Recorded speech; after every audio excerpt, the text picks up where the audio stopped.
Well, hello, ladies and gentlemen. Welcome back to Grizzly Bear Sims YouTube channel, and welcome back to Midtown USA, a map by ccs101. And again, I would just like to thank ccs101 for the awesome opportunity to play this wonderful map ahead of its general release to the public, to the general public. And I just appreciate this opportunity immensely. Job well done on this version of Westbridge Hills, one of my favorite maps from the Farm Sim 15 days, and I'm just really thankful to have this opportunity again to play. So let me just basically briefly here get set up, get on the right item there, and get this thing unfolded. I'll be right back with you. All right, well, ladies and gentlemen, we are off now. We are seeding canola in field number 11, and this is kind of a tag team event. I don't know if you can see our other tracked challenger on the other side of the field. He is pulling the smaller Amazon seeder, and he is starting over there, and we're starting over here. And we're going to seed for maybe about 15 minutes or so of this episode, and then we're going to take care of our animals today because if you remember correctly, now this is episode number 4 of Midtown USA. We're in a brand new game day. Let's see, or is this episode number 5? What episode is this? I think this is actually episode number 5 of Midtown USA, so my bad if I started this off talking about episode number 4. That is my bad. It is episode number 4. I'm sorry, episode number 5. I'll get it out here in just a minute. But yeah, we're in a brand new game day. It is the morning of early spring on game day number 3, fall game day number 3. We're playing 9 game days per season, and today is the day that it's supposed to reach 101 degrees. So whether it will do that or not, I do not know.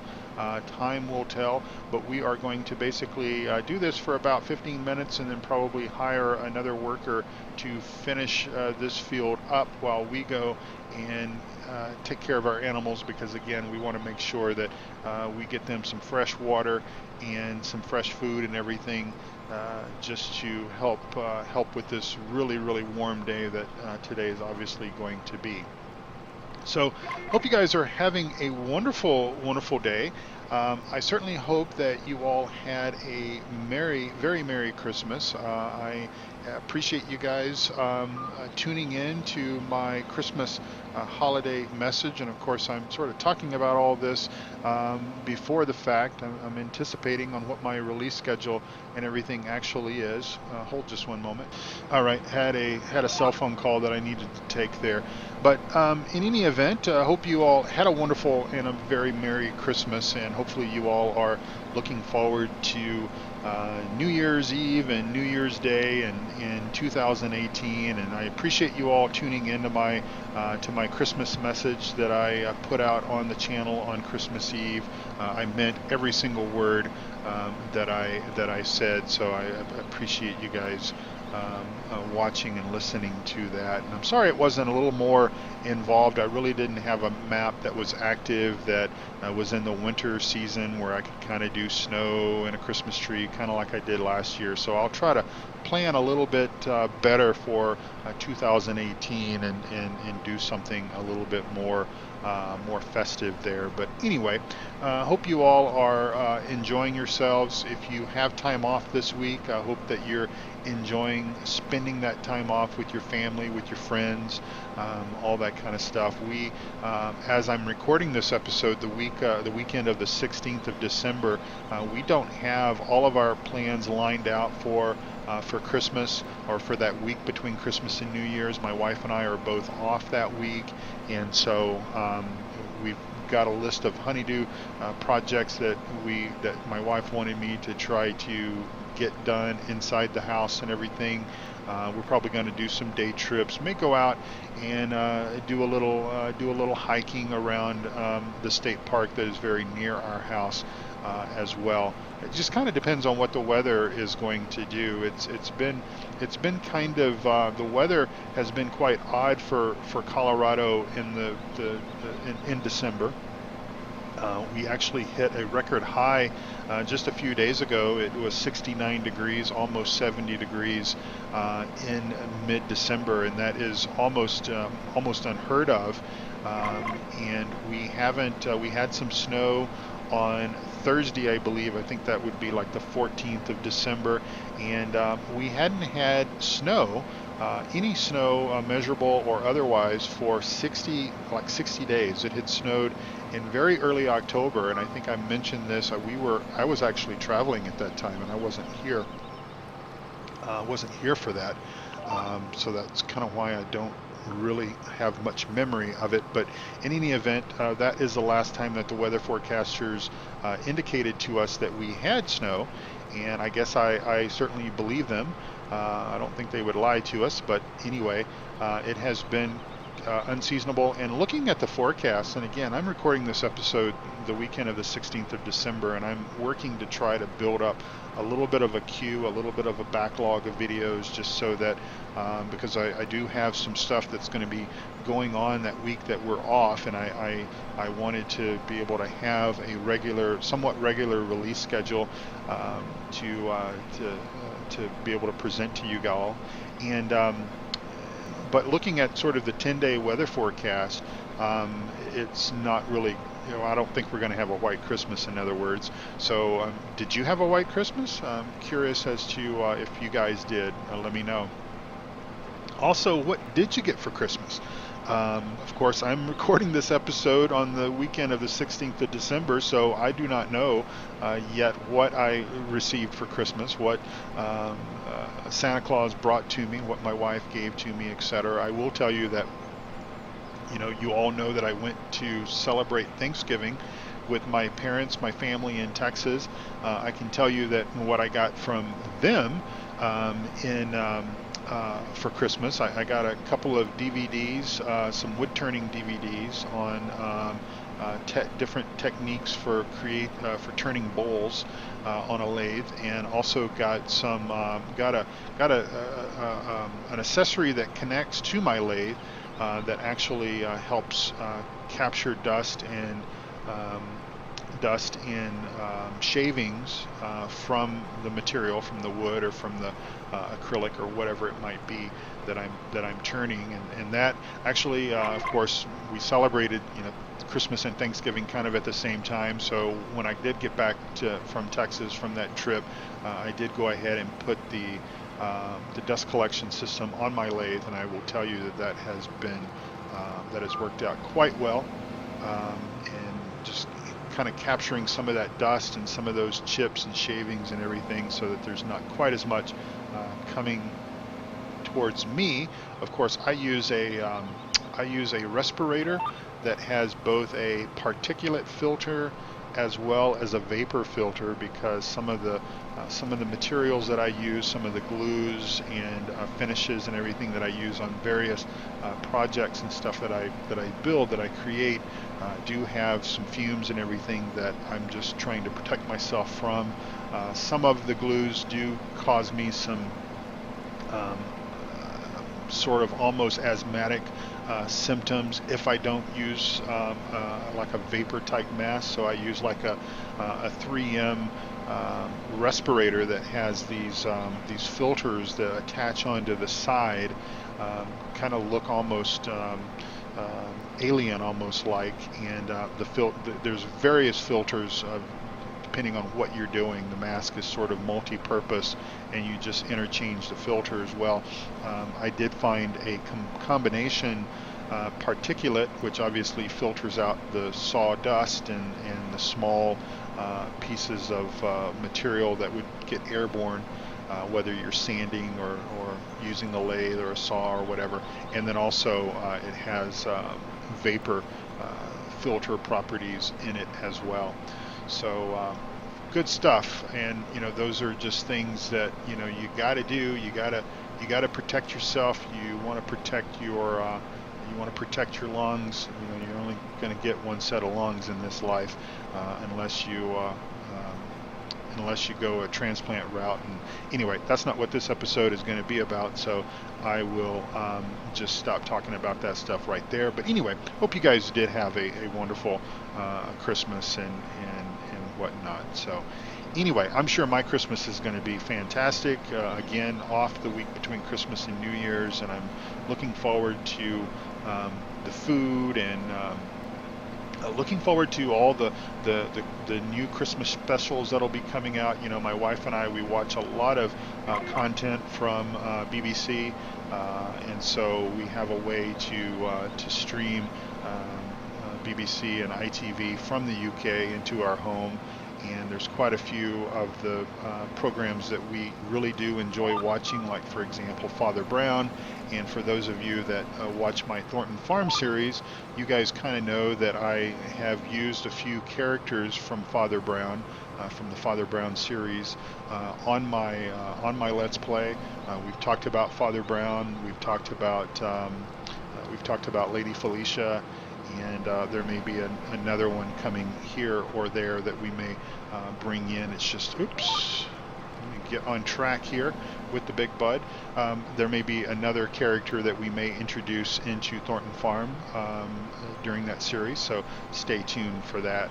Or you may have already heard it. I don't know. I don't know how these two series are kind of lining up and how the episodes are going to air. But anyway, I'm looking forward to that, and of course just looking forward to the food and all that stuff. This is kind of the time of year where I don't really care about, or I don't really worry about diet, and don't really worry about exercise that much. It's too cold and kind of icy and slick and everything outside. Of course, that's not the case. I think it's going to be near 60 degrees today.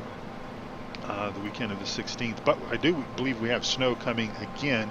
I just don't think that we're going to have a white Christmas, as I'm thinking ahead of for that, at least not with the 10-day forecast. But wife and I are still planning on going up to Estes Park to see Rocky Mountain National Park in the snow, as I'm recording this episode again. The weekend of the 16th, the video cams and everything, the webcams around Estes Park and around Rocky Mountain National Park don't show a whole lot of snow on the ground, so we're going to kind of delay that trip. We were going to go up there today on the 16th, but have decided to defer that to next weekend and see how the weather situation is. According to the 10-day weather forecast for that area, the week between Christmas and New Year's, it's supposed to snow like almost every day, but again, that's like looking at a weather forecast that is, 10 days away, and there's so much, there was often a joke in Texas, Texas weather, wait 5 minutes and it will change. We don't want to bump that fence, so we're going to come as close as we can there we go, and we'll lift up and back up just a hair. Make our turn. But the old saying was wait 5 minutes and the weather will change. Well, that is pretty true for Colorado as well. It's very hard for really the weather forecasters to sort of forecast anything beyond a couple of days.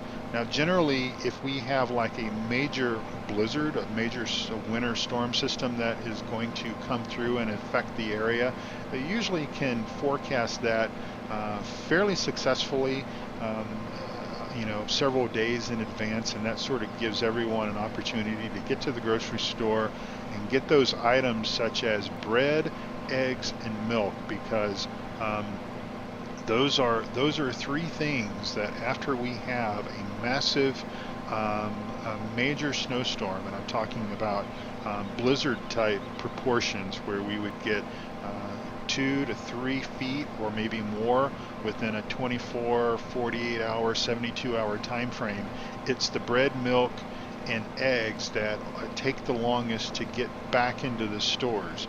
And of course, we have a grocery store chain here in Colorado called King Supers, and they're part of the Kroger family. For those of you who live elsewhere that might be familiar with Kroger, City Market, Ralph's, I think, is another part of that conglomerate, if you will.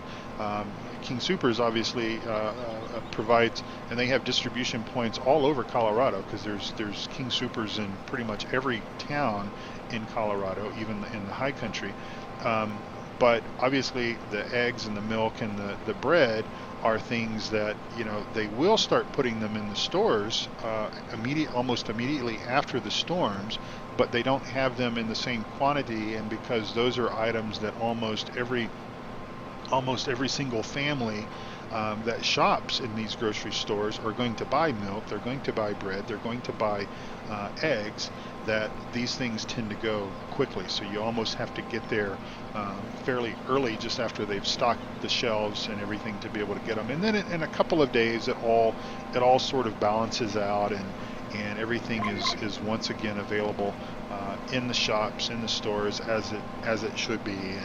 And so yeah, so we're at about 16 minutes here, I think, and maybe in some change.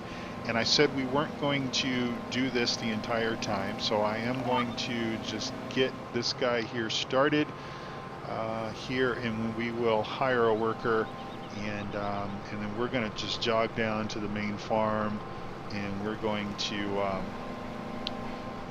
go ahead and do that. So we will hire this guy out, and he is off, and hopefully he will do just fine, and we will jump out and try not to get run over by the cedar. Barely missed it.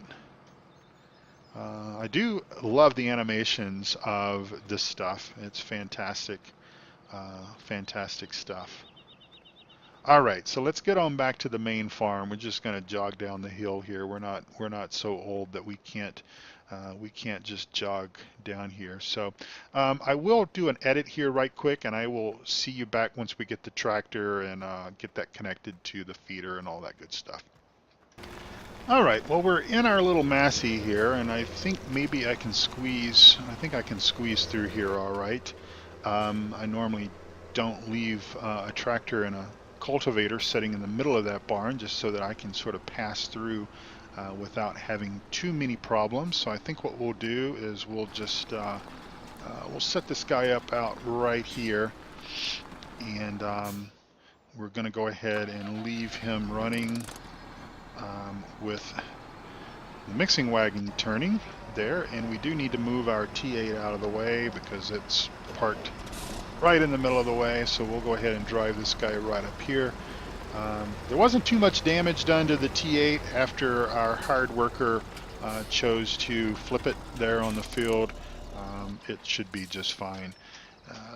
So we're going to come back over here. We're still running, and then we're going to load up our mixed rations here.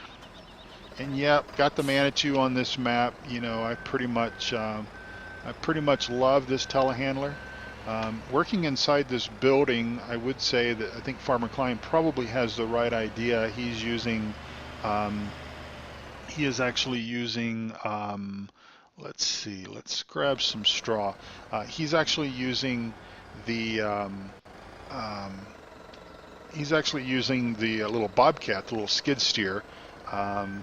Great mod, by the way. I have driven one of those, the little Bobcat there. Used to work for the state of Texas and the school systems, and used to drive one of those quite a bit. And so, but I think he might have the right idea, but I just absolutely love this this Manitou telehandler. It's one of my favorite pieces of equipment in Farm Sim 17, and I really like the way that it handles. And of course, I like these bell forks because these are nice. So we're just going to do it that way, simply because we can, and then we will do this, and we'll grab a hold of this straw bale again and take this over here and put this in the mixing wagon, not wagging.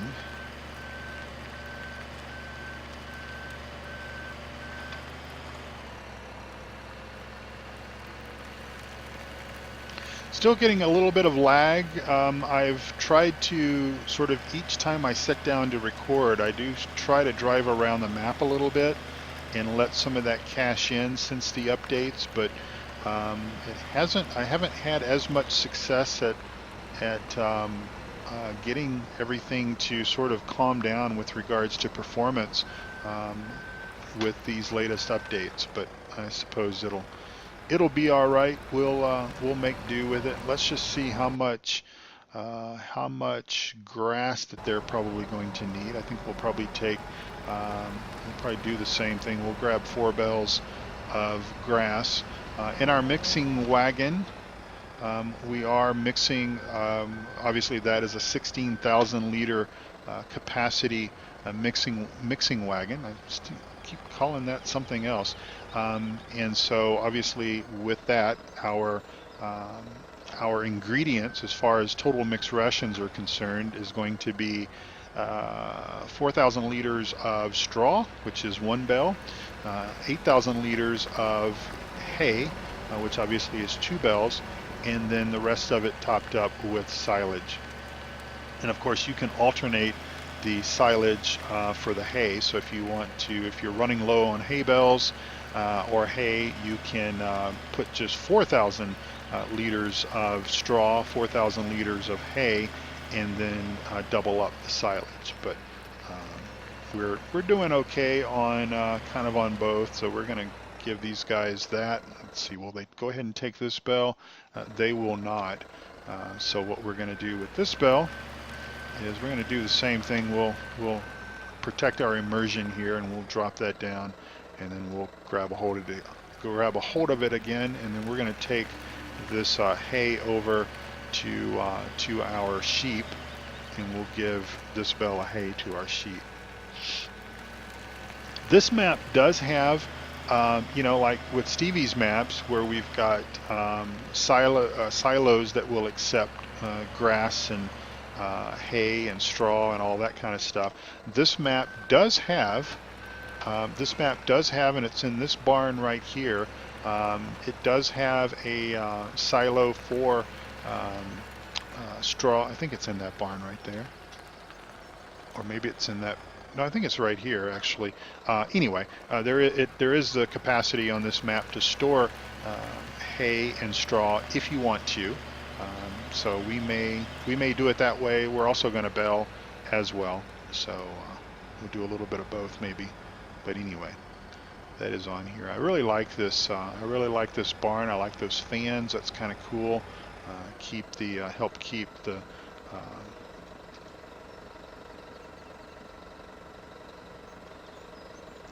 the air circulating in here and all that good stuff. All right, so we've got 8,000 liters. We got 4,000 liters of straw already in the mixing wagon, and then we've got 8,000 liters of hay going in next, just like that, and then that is our hay and straw. It's good to go. So now we will go, and thankfully, I'm so thankful for ccs101 putting in, because normally, you know, I do this, I might add the that silage silo system, but ccs101 has added something similar to that already. So we will take our parking brake off, and we're going to shut the mixing wagon off, just so that we've got a little bit more.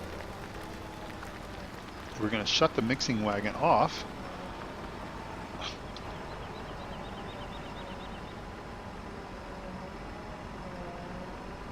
Okay, I think it finally shut off. We're going to shut it off so that we've got more horsepower, and we're going to head over and I'll show you where we get our silage from. Yeah, I'm pretty sure that you dump your grass and straw here, or maybe no, it's on the other side. Actually, it's on the other side. Let me just show you that right quick. So we'll just jump out. Let's set our parking brake. will jump out, and the hay and straw go in right here. So you back into this grate. I don't know if this will automatically open up or not. I haven't done it yet, and it will allow you to put your hay or your straw in, and then you take it out of that chute right there. So that's how that works. So anyway, our silage stuff is back here, just back around this dirt path here.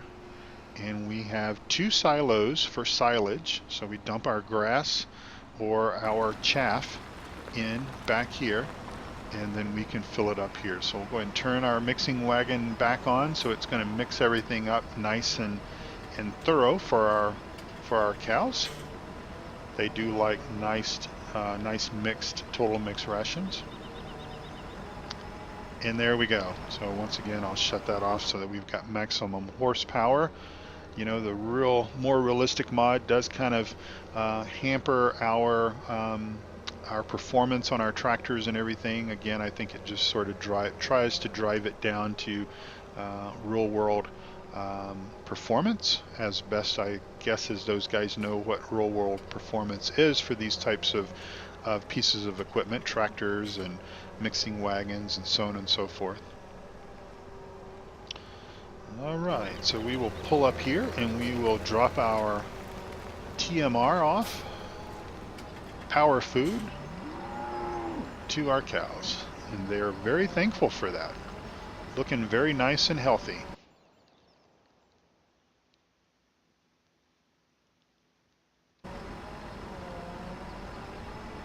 I do wish that we had the option to do different types of cattle.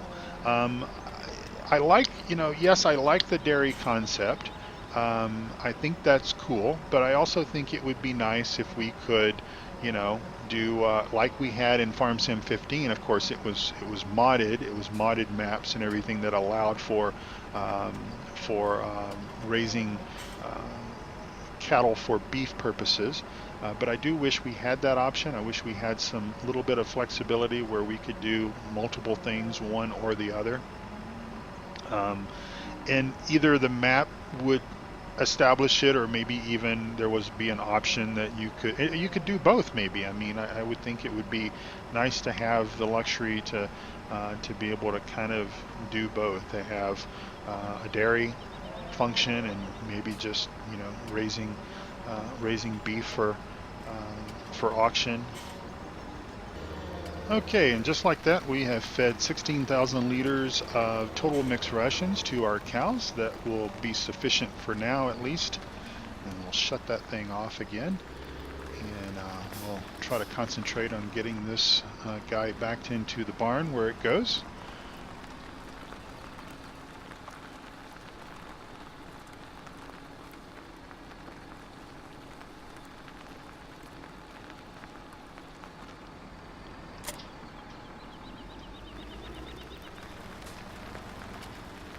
Alright, and I think this Massey will pull this water tanker without too much problem.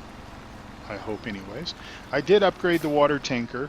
Now you're going to kind of, if there's one thing that I sort of disagree with, and I'm not criticizing.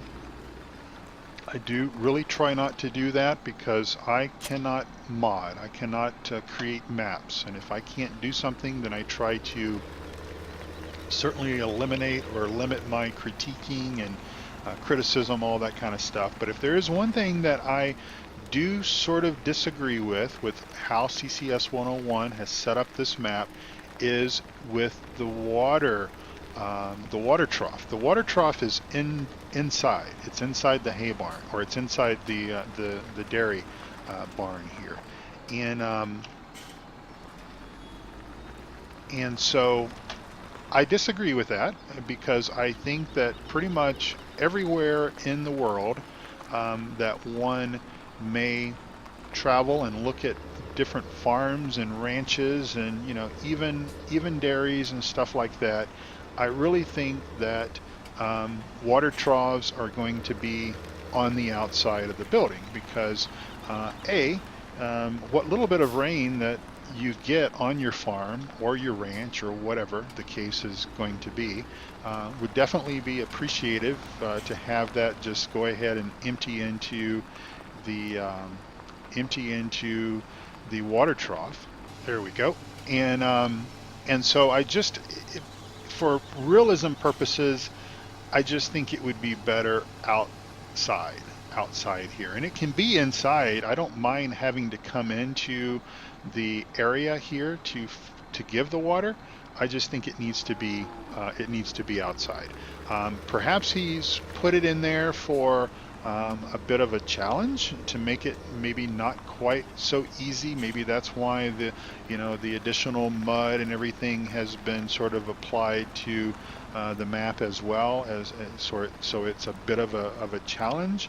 Well, if I wanted a challenge, I'd maybe put a jigsaw puzzle together, which I absolutely cannot do to save my life, but that's kind of a joke. But I like the realism, I like the immersion and everything, and I guess that as much as I like the visuals from the mud and everything, considering that today's going to be 101 degrees and we haven't had rain for 3 game days, there shouldn't be any water and no mud standing around. And then same with the water trough again for sort of added immersion. I like the simple fact that they would be outdoors. The sheep trough is outdoors, thankfully, and so the sheep gets their water right over here. Maybe we can squeeze through the gate this way. Let's get a better shot at it and do what we normally do. When I'm doing this off camera, I normally come from this direction.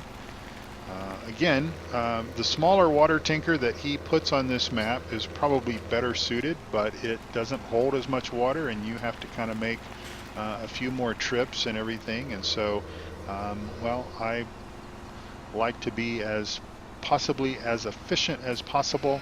And so the Grizzly Bear Sims way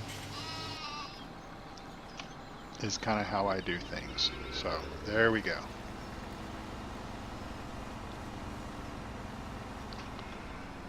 Okay, Sean, are you going to walk right through the trailer? All right. Well, ladies and gentlemen, I thank you so much for watching this episode.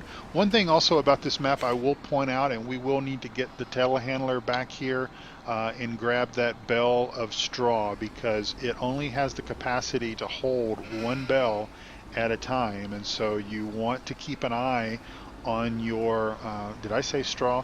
On your wool. You want to keep an eye on your wool production because obviously once it fills up to 100%, then basically you're going to be sort of losing out on wool. And so we want to keep an eye on that. So most likely we will do that probably later today. Later in this game day, we will grab the telehandler and bring it around and get the wool and put it in storage. All right, well, ladies and gentlemen, thank you all so very much for watching another episode here on this fantastic Midtown USA map by ccs101. Again, not sure when it will be out, but keep checking my channel, maybe keep checking my mod spreadsheet because once it is released on FSUK, I will update my mod spreadsheet to reflect that, or just keep going out to FSUK and checking the map section of the mod downloads, and I'm sure it will pop up once it is available. Until next time, folks, I hope you are getting ready for New Year's. I hope you are getting everything out of 2017 that you possibly can because, well, the days are numbered, and get what you can out of it, and let's get ready for a fantastic 2018. Again, thank you all so much for watching. Let me just look at my schedule here. I think that you guys will see another episode of Midtown tomorrow if everything goes as planned, and so yeah. Thank you all again so much for watching. Take good care of yourselves and each other. God bless you all. Bye-bye.